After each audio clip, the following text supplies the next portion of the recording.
Ferris. His uncle introduced him to amateur radio. His first receiver was home built at age 14. He obtained his certificate in 1990. Sam is an active contester and DXer. So, Marcel, if I can ask you please to play the video. Good day and welcome to the RAC Conference and Annual General Meeting. I am Bart Ritchie, my call Victor Echo 5, Charlie Papa Uniform. I, along with Sam Ferris, V5 Sugar Fox, handle the operation and management of the two RAC-sponsored radio sport contests. Sam leads the Canada Winter Contest and I lead the Canada Day Contest. We are also part of the core team members of the RAC Contest Advisory Committee who oversee the RAC contests. Today's presentation will center around the most recent changes to the V5SF here, Sam Ferris. I am also including calling in remote background of the two contests. The next section will provide some background on how the overall development of the contests have evolved. We will look at how participation in the contests have evolved over the years. The fourth section will discuss an overall history of contest management and where we are today. The final section will highlight our views on the near-term directions we're taking with the contests. We would have a little time for question and answer at the end of the presentation. I would like to offer a special thanks to the Scarborough Amateur Radio Club. Their website contained a set of PDF files of the CARF versions of TCA. Those files provided the background material for the initial formation of the contests. CARF, the Canadian Amateur Radio Federation, created and sponsored the awards for the Canada Day Contest. The contest was announced in the June 1979 issue of TCA. The contest was made up of three categories: single-op all-band, single-op single-band, multi-op all-band single transmitter. The contest supported making contacts across 8 bands, 2 meters through 160 meters. It was a dual-mode contest supporting phone and CW. Scoring points were allocated based on 1 point for stations outside of Canada and 10 points for contacts with stations from within Canada. Multipliers were based on the 12 Canadian provinces and territories at the time and were awarded for both phone and CW, providing a total of 24 multipliers. The first contest was held on July 1st, 1979. The first results were published in February 1980 in TCA. A total of 15 logs were submitted. My colleague, VE7AVM at the time, took top spot and the first Canada Day plaque. After the launch of the Canada Day Contest, CARF attempted a new contest for late December in 1979, the Canadian Christmas QSO Party. With a limited advance notice, it was not well received and it was reported to be a bust. After further consideration, it was announced in September 1980 that a new winter contest, the Canada Contest, would replace the Christmas QSO Party. In November 1980, in TCA, the new rules were published and the contest would take place on December 28, 1980. This new contest used the same rules as the Canada Day Contest with the addition of bonus points for contacts with the CARF official news stations, TCA and VCA suffixes in the call. The results of the contest were published in the October 1981 issue of TCA. 97 logs were received and Jim Bierman, V5DX at the time, took top place and won the Canada Contest plaque. Both contests continued to evolve over the course of this decade. New categories were added with single-op single-band across all 8 bands and single-op all-band QRP as categories that had good support. Unfortunately, not all categories had staying power and a handful of them came and went. Years later, a couple of them returned as new categories with single-up all-band low power and single-up all-band high power, evolving from the single-up all-band mixed category in 1995 and a return of the single-up all-band phone and single-up all-band CW in 2006. As categories grew, so did the awarding of certificates into these new categories and across the geographic locations defined within the contest. CARF continued to provide management and sponsorship for both these contests right up to the creation of Radio Amateurs of Canada. With the formation of RAC in 1993, responsibility for the contest was picked up by this new organization who continued management and support for the events. The contest management groups matured the rules and structures of the contest, forming up the categories and establishing the long-term scoring options that we see today. The Canada Contest became the Canada Winter Contest. Participation grew across Canada, the US, and DX locations. Participation continued to grow as both contests became better known globally. Participants provided ongoing feedback, and as noted, the contest management groups took the best of the suggestions and made improvements. Both contests kept abreast of the overall contest community practices and evolving standards while maintaining the unique flavor of the Canadian contests. The third decade brought with it a consistent and mature set of categories. Over the intervening years, 7 common categories were established, with a notable change of adding in new multi-op structures featuring multi-op single transmitter low and multi-op single transmitter high power, as well as multi-op multi-transmitter. Certificates covered all categories, all Canadian provinces and territories, U.S. call districts, and DX countries. Record tracking and result reporting in TCA were published for each contest as soon as possible after the completion of the events. The current team took on contest management duties with the tabulation of the 2003 Canada Winter Contest. Our first full year started in 2004, and the 3 of us split up the duties, with me managing the Canada Day Contest, Sam handling the Canada Winter Contest, and Bruce taking on handling the paper logs for both contests. We shared the log checking process between the 3 of us. The contest lead managed the creation of the summary results and related write-up for TCA. Some of our key goals in managing the contest centered around contest modernization, aligned with the directions being taken by the overall contesting community, as well as feedback from our participants. We saw modernization of the contest log checking process as a key development, with the goal of driving consistent scoring of logs. Improvements to the log submission process, moving away from mail-in logs to electronic submission, was another of our near-term goals. As contesting evolves, we attempt to address the changes that become accepted within the contest community and apply them to the RAC contest. That being said, we also look to make changes that will drive growth. While some potential new categories may gain popularity, not all changes drive growth. New categories are always a hot topic in contesting circles, with many requests for category additions landing on our desk regularly. We give a lot of thought to the viability and staying power of any new entry under consideration. In 2006, we introduced, or should I say reintroduced, 2 additional categories, single up all band phone and single up all band CW. While the categories are popular, it really moved entries from other categories and did not add a lot to the growth curve. Popularity wins in this case. Based on sponsorship commitment, we added a new rookie category as an inducement to those newly licensed to try amateur radio sport contesting. It is early days and we see challenges in the category. It will likely need more refinement over the next couple of years to meet its goals. Technology often drives changes in radio sport contesting, and the popularity of using new technologies have led us to add 2 new assisted categories in 2022. We wanted to make sure that there was real staying power in this type of operation before adding them to the contest. The entries of these categories are off to a strong start. The long-term impact will take a few years to judge in terms of how well growth is driven by these new categories. With changes like these, there's always questions about the categories. We do our best to address such categories with improved category notes that are published as part of the rules. This material provides additional context to how the category is structured and adjudicated. One of the attributes that is a measure of success is the growth in participation. The trend lines for the RAC contests are positive. That being said, there are still variances from year to year. One of the big determinators is the overall solar conditions and the attendant propagation. With the 24-hour contest format, this element is highly impactful to the levels of participation. For the Canada Day contest, our biggest challenge is that the contest falls on Canada Day, and that is not always on a weekend. Additionally, it's not a holiday outside of Canada. It can be a challenge for those outside of Canada to mount a 24-hour effort. The data suggests we're being successful. The Canada Day contest has seen an average compound growth of 10.3% from 2004 through 2021, the last year we have complete information on. The Canada Winter Contest is consistently held on a weekend, but does occur over the Christmas season, which has its own challenges. As with Canada Day, the overall solar conditions and the attendant propagation play a major role. The Canada Winter Contest has seen an average compound growth of 13.3% from 2004 through 2021, again highlighting we're being successful by this measurement. I think these 2 stats show we continue to achieve our goal of growth in both contests.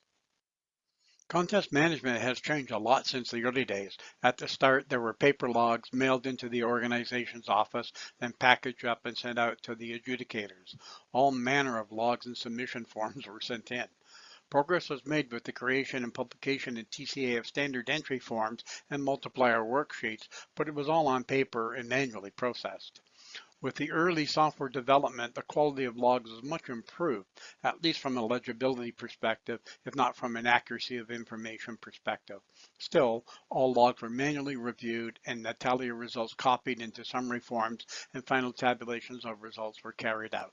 As log submissions increased, so did the amount of time it took to process the results. Despite this, contest results were generally available and published the following year, barring challenges such as the state of volunteer activity to carry out the work. With the ongoing development of more computer systems, ham radio-related software for contesting continued to evolve. We were fortunate that those developers included the two RAC contests as part of their offerings. The development of business-based software continued apace, and word processing and spreadsheet programs were two critical applications used by contest managers to produce results for publication. As the internet era matured, email became widely available as part of internet access packages, and emailing logs became the dominant form for sending in log files. This process and maturing contest logging systems were a boon to the contest management teams. While a major benefit, the scoring of RAC logs was still a challenge, with as many as 2 of 3 logs not being properly scored. Errors including improper scoring of RAC suffixes from outside the Canadian call blocks, improper identification of some of the multipliers, especially in the early days of 2 and 3 character abbreviations. A secondary impact of computer development and related programming environments meant that contest organizations had new tools to assist in the adjudication of contests. Database programs in addition to spreadsheet programs allowed for more automation and analysis. The next phase was the development of custom software for log scoring and additional data verification. This evolved into greater cross-checking opportunities. These systems branched out into internet and web-based systems for log submission. It allowed for early-stage verification of required log data, reducing potential errors. Additionally, it also resulted in quicker log receipt confirmation via email, as well as the creation of near real-time log received lists on websites. Today, many organizations have highly effective customized systems in support of their contests. While this development was welcome, one downside is there's a high degree of independence in the development of the various contest management systems. There was and still is a very limited set of interactions outside of their own teams in terms of standards for these systems. Groups with limited resources are more challenged to take advantage of these environments and are slower in this development, such as automated systems and processes. When the current team took on the management of the two RAC contests, there was very limited use of technology for handling logs. We were fortunate that Dave Shipman, VE7CFD, had created an Excel worksheet that facilitated some automation of log verification and scoring. There was also a summary spreadsheet to enter that log data into to help structure the results. In the early years, we continued to maintain the worksheets and make changes as the rules and categories are updated, but it was becoming difficult to address all the changes without some extensive updates to the logic and programming elements in the worksheets. After a couple of years of searching for alternatives or other systems, we were unable to come up with a viable option. As a hobby programmer for many years, I decided to tackle the development of contest management software with an initial goal of scoring logs based on our published contest rules and implementing our adjudication standards. By far the biggest challenge was dealing with the many log formats, even after the development of the RAC Cabrillo log format standard. Bugs in log files was one of the more interesting error handling challenges. Our initial version of our custom software was deployed for the 2007 Canada Day contest. Initial features included validation of QSO point data, multipliers, RAC suffixes for call signs, and dupe checking. After the initial run for Canada Day, additional development continued, taking lessons learned from the initial use, bug fixes, and adapting to more log formats. Improved entry category validation were added along with a few new features for country verification based on call sign block, mapping US call areas based on physical address, and better handling of portable call signs. Development continued through 2008 through 2010 to flesh out the core design targets, fixing bugs, more validation of field data, additional accommodation for file formats from newer software contesting applications, updates for rule changes, and new categories. Our process has evolved to include capturing log received data and having that data posted to the RAC website in the contesting area. We created a new semi-automated certificate generation process that allowed us to switch from mailing paper certificates to emailing PDF-based certificates. With 100 certificates generated and distributed for each of the contests, there were notable savings over the traditional mailing costs, as well as more timely delivery of the certificates to the winners. By the end of this period, we had a robust contest log checking system and supporting subsystems for consolidating the results and carrying out the secondary processes for certificate delivery. We continue with improvements to the log checking software, code maintenance, and bug fixes as we use the software. The team has ongoing discussions regarding new developments and to prioritize those changes. Our most recent contest management improvement was the implementation of our weblog submission system hosted by RAC Resources. I was very lucky to enlist the assistance of Dizizo DL2FQ, who had been one of the programmers who developed the CQ Worldwide Weblog system.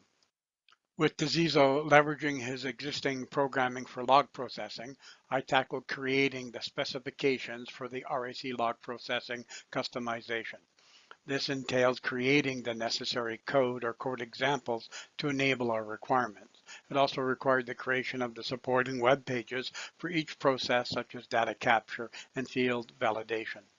The system is driven by a forms model. This enables validation of data fields, provide drop-downs of data validation selections, and ability to update data fields if errors are detected, and enabling secondary processing, like sending out a confirming email and updating logs received data.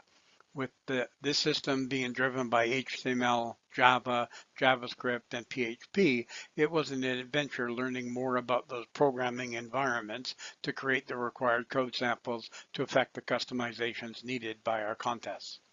As illustrated, upon successful submission of the log file, a summary page is displayed. The entrant is asked to verify their email address or provide an email address if that data is missing in order to send them a confirming email. They can optionally uncheck the box to send a copy of their log if they don't want a copy of the process log sent to them. As a side note, we also use this mechanism to send a copy of the special RAC logs to the team who handles QSL duties for the RAC call signs.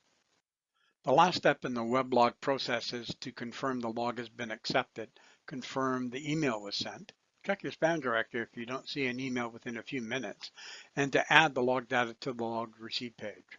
This last step is pretty much real time, so you can immediately check the log received page from the link on the top right-hand side of that page. This new system has been by far the greatest labor-saving element of our contest management system.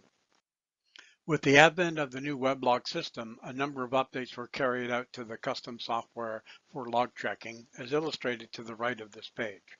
This is on top of ongoing changes to the software to handle new categories, functional code improvements, improvements based on the new weblog capture data, and as with most programs, there's still a need to fix the odd bug. Our near-term goals continue to be driven by our core philosophies. We have ongoing reviews of the contest structures and look for additional modernizations. We monitor the changes taking place within the contesting communities, as well as the feedback we receive after each event as part of the considerations we give in making these changes. We have teed up some additional log checking automation. An example of an upcoming change is automating the multi-single band change compliance checking. Near-term improvements include the design and implement of a web-based system to deliver certificates on demand, allowing participants to access the current and past certificates in PDF format. We're also looking at improvements to the weblog system to better identify the official RAC entry category. At top of mind is keeping a timely schedule for results processing and presenting the results to the participants in the Canadian Amateur magazine and on the RAC website.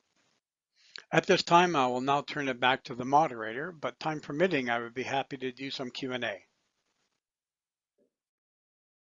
All right. Well, thank you very much, Bart. That's very comprehensive. I'd like to thank Bart and Sam for their dedicated service to Canadian amateurs in managing these contests for years now. I was briefly the manager for these contests back in the days when it was paper logs, and it was onerous. And Bart and Sam have brought a degree of professionalism and consistency to the log checking program, log checking process that was just unimaginable previously. So I wonder if anybody has any questions, comments, anything they'd like to raise about the presentation.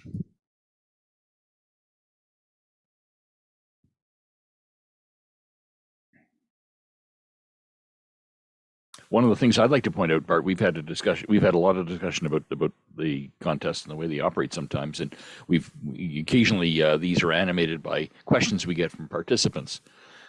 One thing that I found remarkable in the discussion we had a few months ago, Bart, was the sheer number of logs you receive where the entry category is unclear or has to be adjusted. I wonder if you can give us all an idea of how many of the logs need some careful analysis to determine what the entry category is. Okay, Dave. Well, at this point in time, and with the implementation of the new weblog system where they have to take a second look at that, we're probably down to about 20% of the logs where the entry category and the contents of the logs still don't necessarily match up. A lot of people, I think, give some thought to the category of entry when they're setting up for the contest. And then perhaps as conditions unfold or some other event transpires where they no longer are making the effort that they thought they would make at the start. Secondarily, when they process their log, they don't go in and update that header data that they originally set up in their contest logging software. But really early, a couple of years ago, we would probably have at least a third of the logs, that were not properly categorized according to the header as versus the information that was actually contained in the log. In fact, it was that set of circumstances that had us put in as part of the the rules process that the contents of the log needed to reflect the category of entry. So while it's improved, we still have about 1 in 5 where when we scan the content of the log and compare it to the header from both the Cabrillo or the setup of the log file itself, or even the changes they made through the new weblog system, there's still a disconnect. Wow. So down to a fifth from a third. That's Yes, still Sam, an awful lot of logs. Sam here speaking still. I hope you can hear me. I agree You with Bart on the 20% in terms of what are miscategorized. Just a couple of notes. I think where this comes from is that people use default settings on their logging software without fully reviewing the contest rules. And for myself too, in the winter contest, I review the contents of each and every log, sometimes briefly, but sometimes particularly in more detail to make sure that they are categorized correctly, because the system isn't quite perfect yet. That still it can still default out, so to speak, and leave the category in question. But that is by far reduced from what it used to be. Wow. And that's just one of the many challenges. Anyway, I wonder if anybody has any questions, comments for Bart or Sam.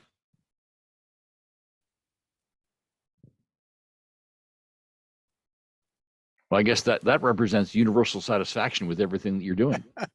Well, let's hope that is indicative of what it was. And if anybody does have any questions after this presentation or ongoing about the contest management and adjudication, both Sam and I have our email address published as part of the rules, and we're happy to have people reach out and ask questions anytime that they arise. Actually, one of the great things about the contests, about these contests, they're our own. They're very much a domestic thing, and we have a number of clubs across the country who are supporting different categories by sponsoring awards, sponsoring plaques. I wonder if you can comment if there are any particular holes, if there are opportunities now for clubs, new opportunities coming up to sponsor plaques, other plaques that need sponsors now. We've been very fortunate in that we have a very strong core of both commercial enterprises and clubs and organizations that have sponsored our contest for a very long period of time. We have a couple of sponsors that have literally been sponsoring plaques since the day we took on these particular contests. We do hear from organizations from time to time that would like to sponsor that. Both Sam and I make a note of those, and should any opportunities come up, we give those folks who have reached out to us the right of first refusal, on doing those. Sometimes they want to sponsor a particular thing that's not necessarily part of the contest, so we make an effort to explain to them why, what they might like to sponsor, is really not available. But again, we offer them an opportunity to pick up on any future events that may, come to play. As I said in the presentation, we actually had one group come to us to say, we would like to sponsor a new rookie category in order to encourage newly licensed amateur radio folks to explore radio sport contesting. So that was kind of one of the times that somebody has raised an item that we gave good consideration to and actually have implemented that. But that's kind of the rare circumstance.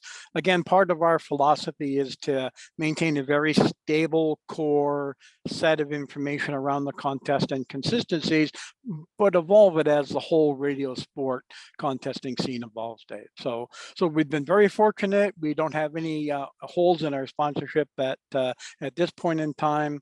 We're coming up for a renewal. I've been reaching out to some of the folks on early stages, and the folks who have committed to a prior 5-year commitment are stepping up to the next 5-year commitment.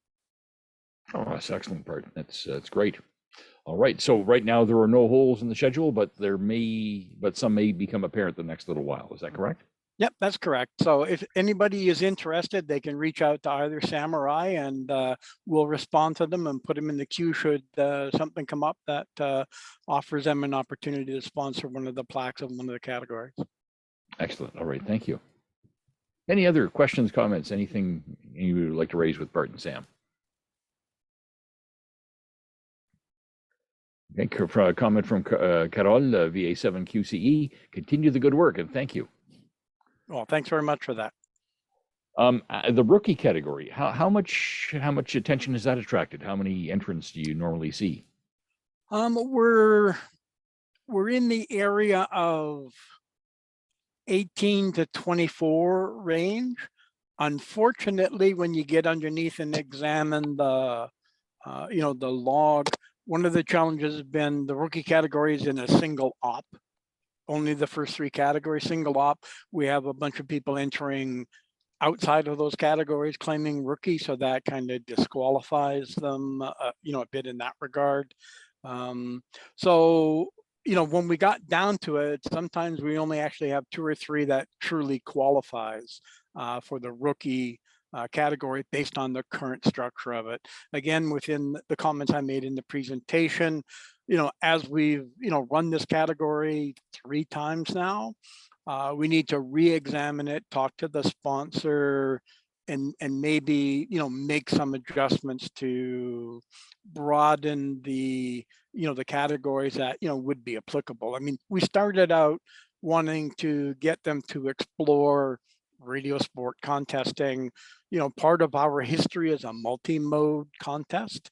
In the last decade or so, there's been less emphasis on on CW specifically, and from the results that we're seeing, some of the people who are entering the rookie category are not exploring the full breadth of multi-mode contesting. So we don't want to dissuade rookies. So we need to, I think, re-examine our take on what category should be applied to the rookie category, and maybe get it beyond the couple of dozen of entries we've been seeing.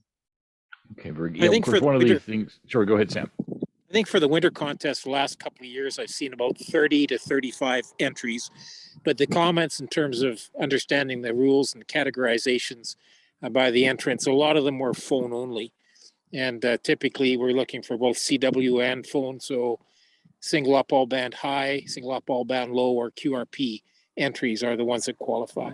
So in overall, 33% of the entries for the Canada Winter Contest were rookies, but a large proportion of those were miscategorized by the entrant. And what qualifies as a rookie is somebody who's been licensed 3 years or less. Is that correct? Correct.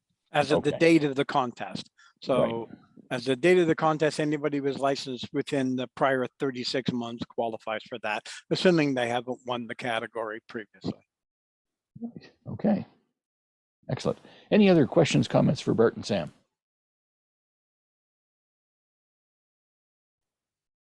Okay, well, I'd certainly like to express my thanks and my admiration to you both for the work you've done. The contest has developed dramatically over the years, and you know, that growth curve that you showed was really very impressive.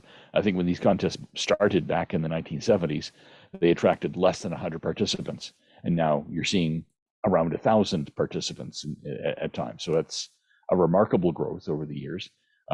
Certainly, the contests seem to be remarkably popular abroad. Lots of Europeans, lots of Americans participating in them. So much so that we've even seen people from outside Canada winning almost on a consistent basis. So it's you know, it's attracting attention, and it's fun. It's Yeah, we hope great way to get your everybody feet wet in enjoyed it, and contesting. we're trying to keep it as fun and interesting as we can, and kind of keep it abreast of what's happening within the contest community to keep it of interest. I've just almost done the initial compilation of results for the 2022 Canada Day contest, and with the new single op assisted category, high and low power, they made up 1/3 of the total logs in the first running of those events this year. So certainly the call we made, in adding an assisted category has been well accepted by the community that is participating. Excellent. Right. Excellent. That's great news. All right. Any other questions, comments for Bart and Sam?